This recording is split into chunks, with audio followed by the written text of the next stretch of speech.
So me and my coworker got talking today, and something came up that I didn't really think about when my dad mentioned it to me. He's worked in the agriculture industry for over 40 years. This year, farmers are being offered 1.5 times the value of their crops to destroy them. They're also being told by the federal government they will not receive subsidies for farming if they refuse to destroy their crops. What does that mean? That means that the farmer cannot afford to provide you with food based upon the taxes the government is levying on him if the government doesn't in turn give him back his tax money to provide you with food. Kind of a fucked up system, but that's how it works. And, well, they're not going to subsidize them if they don't destroy the crops. They'll pay them more than what it's worth, and they want them to destroy it, and they'll still get their subsidies. They're trying to create a food shortage. We've got 8 months to get our own food supply, or we're probably going to be facing mass starvation.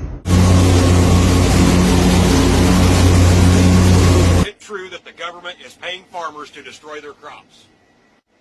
And the simple answer to that is yes, they are. Initially heard about the government paying farmers to destroy their crops, I thought it was a load of bullshit. Well, lo and behold, we received our destruction notice the other day. So basically there was two options on how to destroy the crop. The government could fly on Agent Orange, or we could manually destroy the crop ourselves. But we put too much blood, sweat, and tears in it to let them destroy it, so we decided to manually do it ourselves. Basically it said if we used a lawnmower to destroy the crop, we could receive an extra $600 an acre. Something about the low carbon footprint or something. So that's what we're doing. I got my letter yesterday. The letter asking you to destroy some crop. Along with the letter, I had to sign for a certified package, which included these two binders, and then of course this 3-ring binder on how to properly dispose of your crops. And as you can tell, it's on government paper. And as you can tell, this here is the affected area in my section of the county, closest town, and of course you can't run away even where you live. So from the county tracts, then they break it down into these individual farm tracts that you have to destroy. And you can see the crop or the field. This is the second machine that I dropped off here for the local farmers. Just want to show you a little bit of each drum. You got 4 of these drums, 2 on each side. Now you can imagine the damage they can do, not counting the blade which you can set down. So this will be the first field that we take care of. So all we're going to do is mash everything into the ground. And then I'm going to go pick up some steel plates, lay them across the road plates, so we can get the machines over there, start on that farm. So the farmers got paid by the government. I don't understand what it's all about, but they got paid.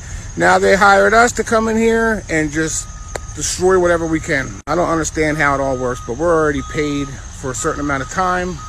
You can hear the first machine already running out there. So when you hear them farmers saying they're getting paid to destroy everything, they ain't bullshitting y'all. Y'all better start paying attention. Well, what you saw right there ought to concern you. I was doing exactly what I was told via a letter I got last night in the mail from the Department of Hydrocarbons. They said in order to stabilize oil prices, they need a bunch of oil just dumped, and not dumped on the market, just dumped on lease roads and field roads and things like that. So I'm hooked up to that oil tank, going straight into my truck to get rid of it. Well, I'm going to get fined if I don't get rid of it, they said. So that prompted me to call District Selectman Tony Deloge and ask him about this letter. He said he didn't know much about it, but he would suggest that I follow whatever it says. So here we go.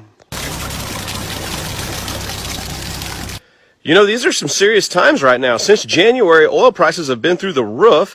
I'm seeing more and more farmers on TikTok saying that the government's paying them to kill their fields. Agent Orange, I saw a guy with a lawnmower mowing down beans, getting paid to do it.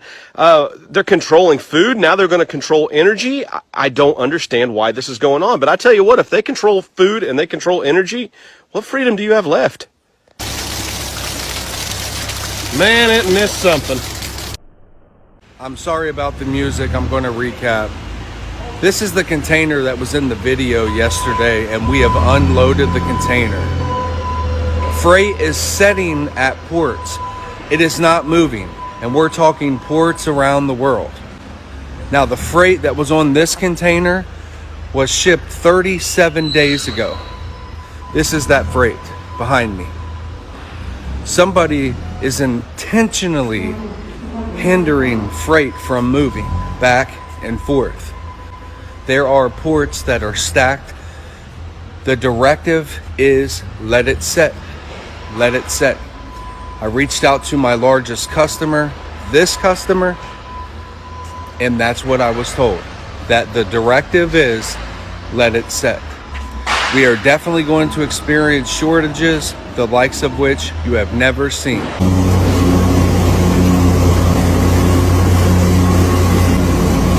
They're trying to keep me quiet. I need you guys to blow this up and stop scrolling. Control the food supply, control the people. This is what's happening. This is the truth. As a fourth-generation farmer, I am hearing cries across the United States. The Biden administration introduced the 3030 bill, saying that it is a climate change bill, a conservation bill. But if you look deeper and if you really research what they're trying to do in Nebraska, it is disgusting. Why the hell does the government want 1.16 million acres in Nebraska? Because 97% of Nebraska is privately owned, so they're taking from farmers and ranchers and hardworking Americans. And by 2030, they want to take 680 million acres across the United States, kill family farms, control the food supply, control the people. Are you guys ready to stand up? So one of the things we're going to be talking about this week is the apparent fresh food shortage that's going to hit Europe and the UK over the next few weeks and months. This has been completely orchestrated, and it's absolutely terrible that this is likely to be happening right now. There is plenty of fresh food being grown at the moment all over Europe. We have no shortages. Farmers have no shortages, despite the weather changes that we've been having recently. There is an awful lot of fresh produce in the fields at the moment, as you can see behind me. This is purposely going to be bought in bulk and destroyed to create an apparent food shortage. Folks, start listening, wake up. There is no food shortage. Yo, excuse my sexiness. I have some breaking news. So right now the federal government is offering farmers 1.5 times the amount that their crops are worth to destroy them. I know it sounds crazy, but just look it up. Don't use Google because they filter your searches. Use DuckDuckGo and you'll be able to find reliable information about this. Anyway, and if the farmers refuse to do this, then that same government will refuse to give them subsidies. I truly believe they're creating a food shortage, or they're going to. Can't prove it. Just look into what I'm saying, make up your own mind. But just to err on the side of caution, get some food, dried food, get water, be prepared. Even if it's not going to happen, shit's getting weird and I'll need to move already.